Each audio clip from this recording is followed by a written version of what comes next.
Welcome back to the channel. दोस्तों MSME rule 43B clause H, बहुत सारे लोग क्या कर रहे थे, एक्सपेक्ट कर रहे थे कि ये जो डेट है वो 1/4/2024 से बढ़ा करके 1/4/2025 कर दी जाएगी। बट क्या हुआ, सरकार ने ऐसा नहीं करा, ना सीबीडीटी ने उसकी जो डेट बढ़ाई। अब क्या है कि ये जो रूल है आपको 1/4/2024 से ही एप्लीकेबल हो जाएगा।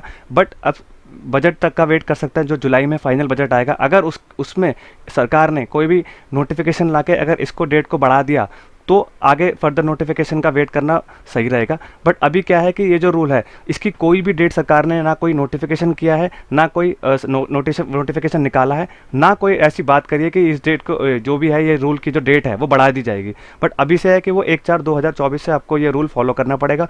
इसके कारण क्या हुआ कि बहुत सारे जो एमएसएमई के अंदर जो कवर्ड हैं पर्सनस, उनको क्या हो रहा है, बहुत सारे डर में आ गए हैं। और क्या है कि जिनके साथ उनका कॉन्ट्रैक्ट है उनको क्या करना पड़ेगा, 45 दिन के अंदर अंदर पेमेंट करनी पड़ेगी। और जो कॉन्ट्रैक्ट में लिखा है, सपोज करिए 30 दिन लिखा है तो 30 दिन के अंदर अंदर पेमेंट करनी पड़ेगी। और जिनके साथ उनका कॉन्ट्रैक्ट नहीं है तो उनको क्या करना पड़ेगा, उनकी जो पेमेंट है उनको 15 दिन के अंदर अंदर रिलीज करनी पड़ेगी। तो दोस्तों अब सरकार ने भी यहाँ पे ना गेम खेली है कि भाई बहुत सारे क्या होता है, जीएसटी कलेक्शन की वजह से ये रूल को लाना पड़ा, क्योंकि क्या होता है क्रेडिटर्स की पेमेंट टाइम पे नहीं हो रही थी, जिसके कारण क्या हो रहा था, वो लोग टैक्स में डिफॉल्ट कर रहे थे। अब टैक्स की डिफॉल्ट कर रहे थे तो उनका रेवेन्यू कम आ रहा था। तो इसके कारण क्या हुआ, उन्होंने सीबीडीटी को बोला कि उसको 43B को जो है उसको अमेंड करके क्लॉज एच डाल करके इन्होंने ये जो रूल था इसको टाइट कर दिया। और क्या हुआ, जिससे कि क्रेडिटर्स को पेमेंट टाइमली मिल जाएगी और उनका भी जो होगा, जो जीएसटी का पेमेंट होगा वो टाइमली हो जाएगा। अब क्या हो रहा था कि अगर ये जो रूल ऑफ ना फॉलो करते हैं तो क्या होगा, आपका जो परचेज था, परचेज पे आपको जो था उसी को ही इनकम ट्रीट करके उस पर क्या आपको आपकी जो उस पर था उस पर टैक्स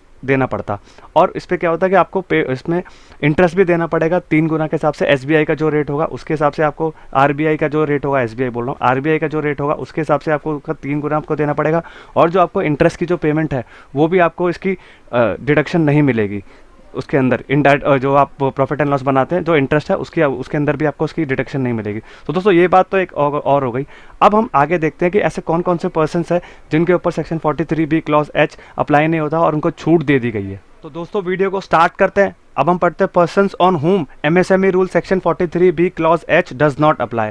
अब ऐसे कौन कौन से पर्सन्स हैं जिनके ऊपर ये section 43B clause H apply नहीं होता।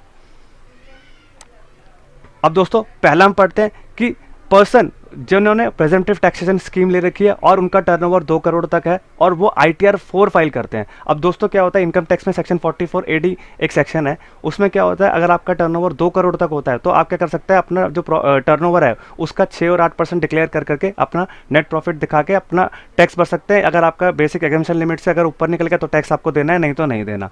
अब क्या है कि अब जैसे ही आपका जो टर्नओवर है वो 2 करोड़ के ऊपर निकल जाएगा तो आपके ऊपर क्या होगा, टैक्स ऑडिट की एप्लीकेबिलिटी आ जाएगी और आपको profit and loss and balance sheet आपको प्रिपेयर करना पड़ेगा और एक चार्टर्ड अकाउंटेंट से उसको ऑडिट कराना पड़ेगा। तो अब बैलेंस शीट जैसे ही आपकी आ जाएगी तो उसमें क्या होगा, आपके क्रेडिटर्स रिफ्लेक्ट होंगे।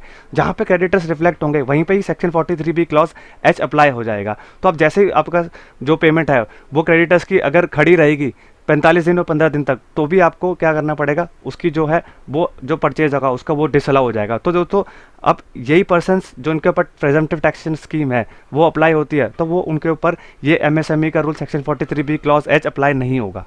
अब दोस्तों नेक्स्ट आपका आता है opening balances of creditors as on 1/4/2023 pending for payment till 31/3/2024। Suppose करिए दोस्तों आपने 22-23 की जो बैलेंस शीट बनाई होगी वो क्या होगा, अगर आपके जो क्रेडिटर्स के बैलेंस खड़े रहेंगे, यानी कि जो आपका जो ओपनिंग बैलेंसेस आप डालेंगे बैलेंस शीट में, यानी कि ट्रायल बैलेंस में आप अपना ओपनिंग बैलेंसेस डालेंगे, उसमें क्या होगा, अगर आपका 22-23 का जो भी क्रेडिटर खड़ा रह गया 1/4/2023 का, अगर उसकी पेमेंट आपने 31/3/2024 यानी कि अब जो डेट आ रही है तब तक नहीं करी तो उन क्रेडिटर्स पे आपकी जो है वो ये सेक्शन 43B क्लॉज एच नहीं लगेगा। अब दोस्तों इसका मतलब हम फॉर एग्जांपल समझते हैं कि सपोज करिए आपने 23-24 में कोई क्रेडिटर्स थे, सपोज करिए जनवरी में 1 जनवरी में आपने कोई किसी क्रेडिटर को बिल दिया कि भाई आपका कि 1 लाख रुपए का आपने बिल दिया 1 जनवरी 2024 को। तो आप उसकी जो पेमेंट है, अगर आपका कॉन्ट्रैक्ट है उस क्रेडिटर से, तो अगर आपकी कॉन्ट्रैक्ट है तो उसको पेमेंट आपको करनी पड़ेगी 45 दिन के अंदर अंदर आपको उसकी पेमेंट रिलीज करनी पड़ेगी। और अगर आप उसके साथ कोई कॉन्ट्रैक्ट नहीं हुआ रखा कि भाई जो पेमेंट एडवाइस है तो उसकी जो पेमेंट आपको करनी पड़ेगी वो 15 दिन के अंदर अंदर करनी है। तो दोस्तों अब ये जो क्रेडिटर्स है ये 23-24 के अंदर जो है ये तो आपने सेट ऑफ कर दिया, इसके अंदर अंदर अगर आपने नहीं करी तो ये जो क्रेडिटर्स खड़े रहेंगे लास्ट ईयर की बैलेंस शीट पे, अगर तब तक आपने पेमेंट नहीं करी, जो तो आपको क्या होगा, ये जो है ये सेक्शन 43B क्लॉज इस पे अप्लाई हो जाएगा। और अगर ये जो क्रेडिटर्स 31/3/2024 तक ये खड़े रहे और आपकी जो परचेज थी, अगर वो परचेज क्या होगा, आपकी इनकम में ट्रीट कर लिया जाएगा और आपको जो है उस पर टैक्स देना पड़ेगा। अब दोस्तों नेक्स्ट आपका आता है ऐसे क्रेडिटर्स जो मीडियम एंटरप्राइजेस हैं, उनके ऊपर ये एक्ट एप्लीकेबल नहीं होगा। तो दोस्तों क्या है कि जो क्रेडिटर्स आपके जो माइक्रो एंड स्मॉल में ही कवर्ड होंगे, वही जो है क्रेडिटर्स, तो आप अपना क्या करेंगे, आप अपना जो है एमएसएमई का सर्टिफिकेट अपने क्रेडिटर से मंगाएंगे और चेक करेंगे कि भाई आपका, क्योंकि एमएसएमई की साइट पर जाके अगर आप उसका नंबर डालेंगे तो आपका क्या हो जाएगा, क्रेडिटर की जो है वो सारी की सारी डिटेल आ जाएगी। तो पहले आप क्या करेंगे, एमएसएमई साइट में जाके उसका सर्टिफिकेट को वेरीफाई करेंगे कि ये कौन से एंटरप्राइजेस में कवर्ड हो रहा है। तो अगर वो मीडियम में कवर्ड हुआ तो आपके ऊपर ये एक्ट अप्लाई नहीं होगा या रूल अप्लाई नहीं होगा, और अगर वो माइक्रो एंड स्मॉल में ही कवर्ड हुआ तो ही ये रूल आपके ऊपर अप्लाई होगा, सेक्शन 43B क्लॉज एच। अब दोस्तों नेक्स्ट आपका आता है, आपने ऐसी पेमेंट जो कि आपके फिक्स एसेट परचेज से रिलेटेड है, सपोज करिए आपने अपने ऑफिस के लिए कुछ मशीन खरीदी या कोई एसी खरीदा, जो कि आप अपने बैलेंस शीट में दिखाते हैं और उस खर्चे को कैपिटलाइज करके अपना डेप्रिसिएशन क्लेम करते हैं। तो दोस्तों अगर आपने ऐसी पेमेंट किसी क्रेडिटर्स को करी है जो कि ये परचेज ऑफ फिक्स एसेट से रिलेटेड है, तो इसके ऊपर क्या होगा, ये सेक्शन 43B क्लॉज ऐसे अप्लाई नहीं होगा। तो दोस्तों आखिरी में आपका आता है creditor who is a trader, wholesaler और अ रिटेलर। तो दोस्तों ऐसे क्रेडिटर्स जो कि एक ट्रेडर हैं, या तो रिटेल कर करते हो काम या होलसेल का काम करते हो, उनके ऊपर यह है कि ये section 43B clause H apply नहीं होगा।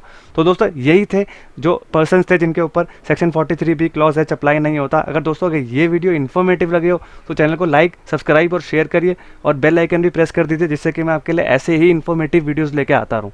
और दोस्तों नियर फ्यूचर में TDS, इनकम टैक्स, GST और टैली से रिलेटेड कोर्सेज लॉन्च करने जा रहा हूँ, जो कि बहुत ही अफोर्डेबल एंड बहुत ही रीजनेबल प्राइसेस में आपको अवेलेबल हो जाएंगे।